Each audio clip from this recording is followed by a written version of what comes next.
Brewery in Lawrence. Matt Llewellyn's welcoming spot at Clinton Parkway in Cassold covers all the bases like their own handcrafted beers and all the televisions you need for great sports viewing, but it's the large, varied, and delicious menu that stands apart. From a favorite of mine like the awesome ahi tuna appetizer to great sandwiches, outstanding pizza, and truly fantastic entrees, the 23rd Street Brewery has it all. Matt and his friendly staff make it that much more enjoyable. Food until 10, fun until late. The 23rd Street Brewery is a can't-miss stop when you are in Lawrence.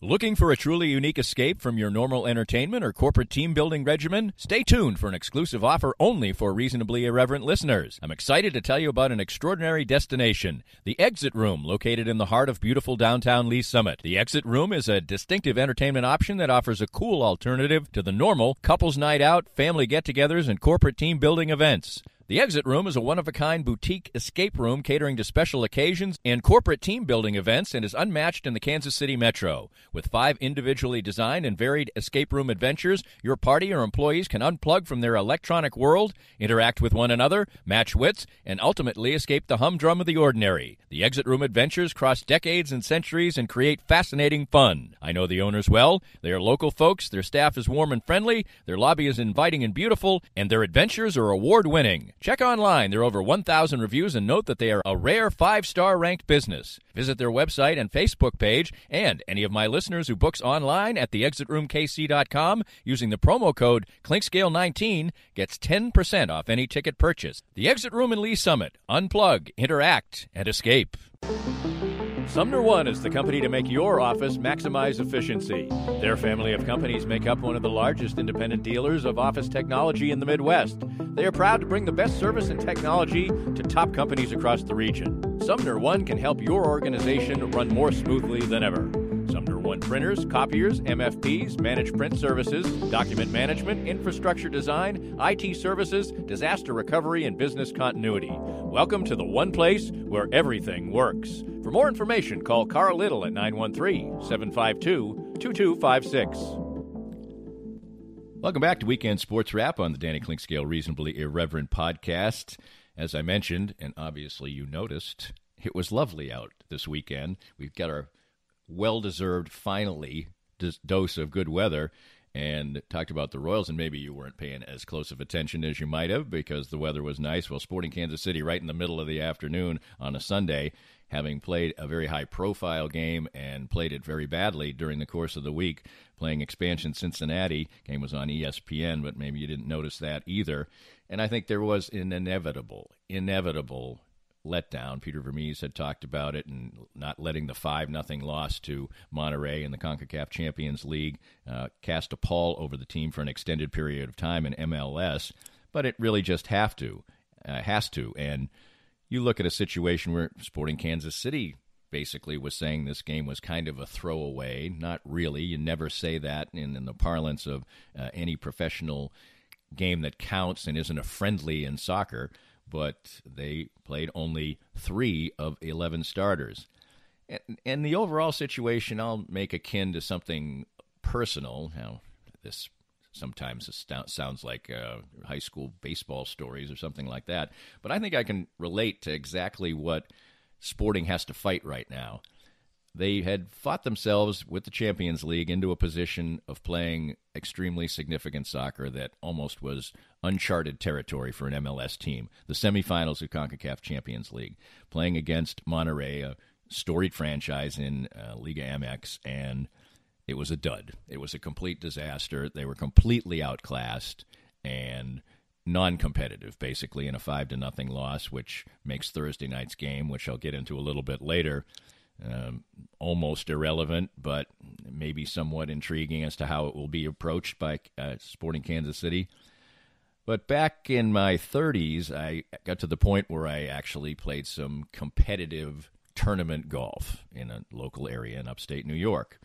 And I would prepare avidly. I played golf almost every day then because I worked early in the mornings.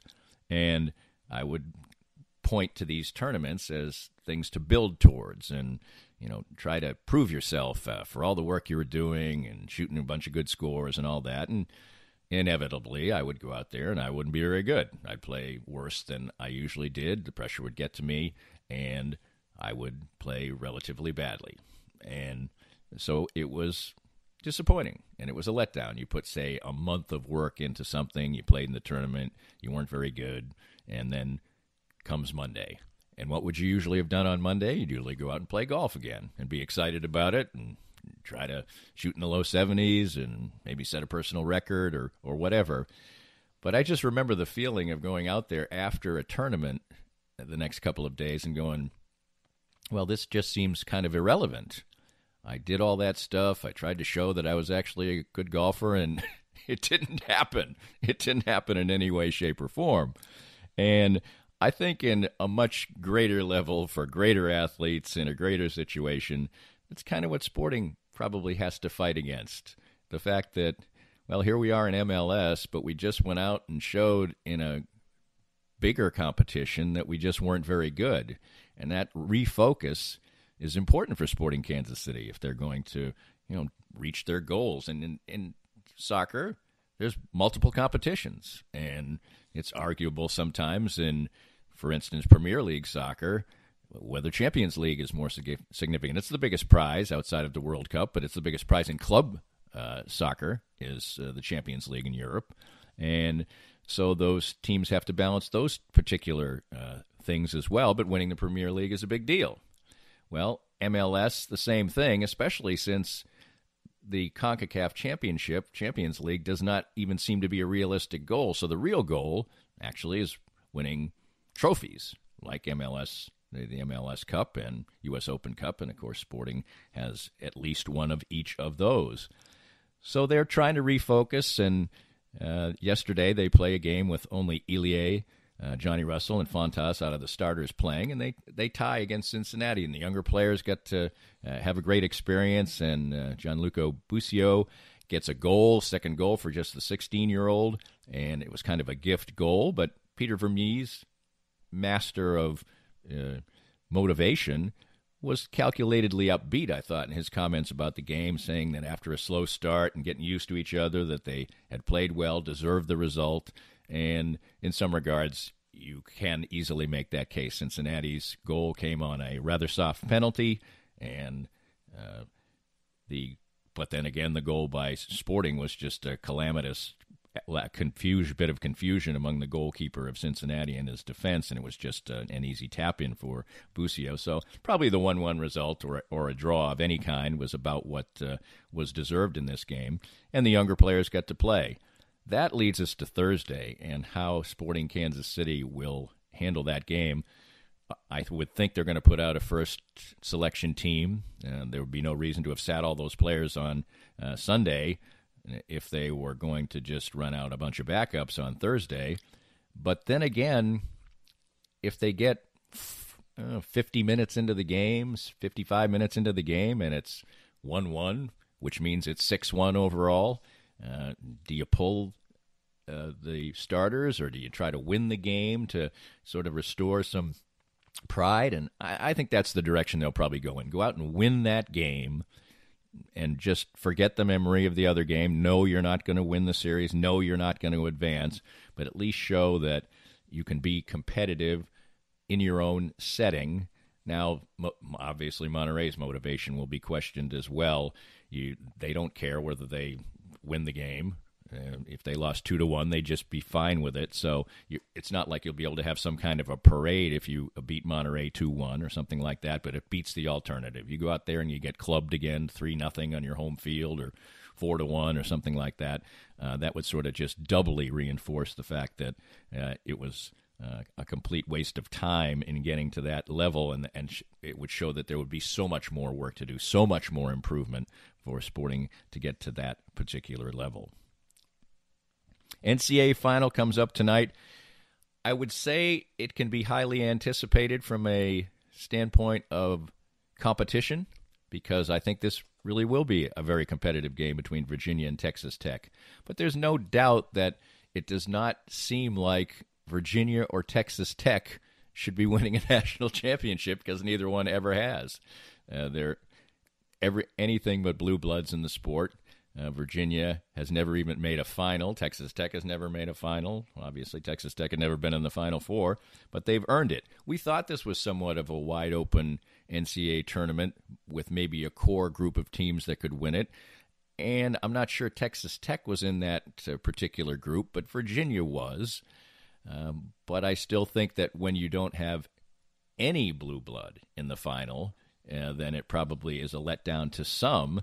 But I don't think that'll take away from the fact that this should be a great game. And what we've seen is 6 consecutive great games in the NCAA tournament, Michigan State and Texas Tech, and Tech again ramping up the defense in the late going and getting some scoring. This game looked like it was going to be what we think tonight's game is going to be, which was incredibly low scoring. It was 24-23 at the half between Michigan State and Tech, but each team got something going in the second half, and it ended up being a very exciting, well-played, and entertaining game.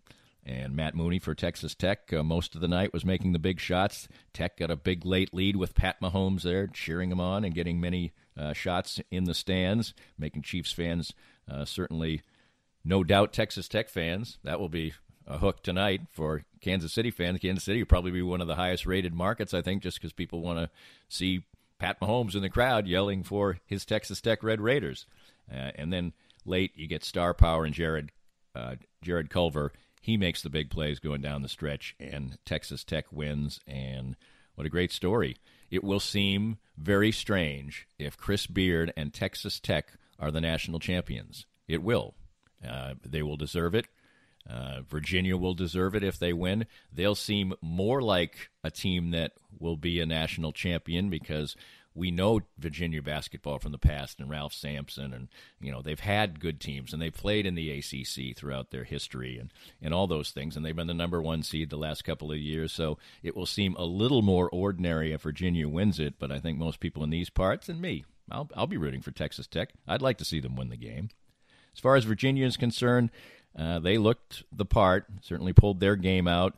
Auburn was game, looked like they were going to win. Virginia had a lead, then Auburn scored 14 points in a row, and then Virginia, really almost miraculously, Kyle Guy hits a three-pointer in the corner when they were down by 4 with 6 seconds to go. He misses that shot, and it was a difficult shot. The game's over. And then, of course, Ty Jerome doesn't get called for a double dribble. And I will say this, in the time since Saturday, there's been a lot of talk about replay and what you can do about situations like that. Let's face it, when we watched that play in live action, nobody, there was no booing, there was no screaming from the sidelines, nobody thought it was a double dribble. And then after the commercial break, when you're watching on television, somebody had spotted it in looking at it, a producer or whoever, and it clearly was a double dribble. And it was a big play, and it was a big call.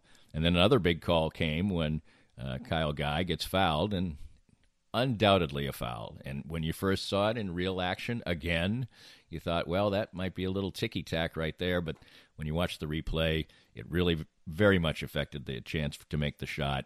It definitely was a foul. And then Guy just goes to the line, and in the most unbelievably pressure situation, looked as cool as a cucumber, later admitting that he was terrified, and drops all 3 free throws in, and none of them looked like they had a chance to do anything but go in the basket, and Virginia pulls it out.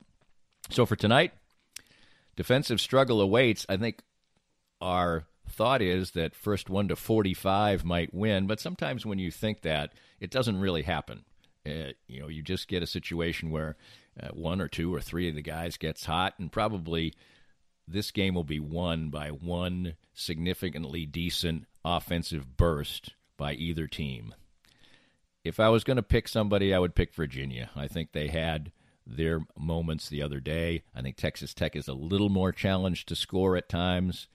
Matt Mooney had such a good game the other day and made some very unlikely shots from three-point range. Not that he's not a good three-point shooter.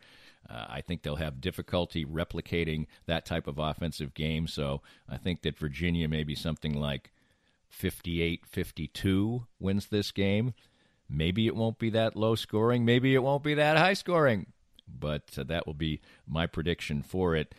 And all I'm looking for is as entertaining a game as we've seen in the last 6 times that the NCAA tournament has given us in what has turned out to be a fantastically entertaining tournament. And it wraps up tonight, and then it will be time for one shining moment at the very end.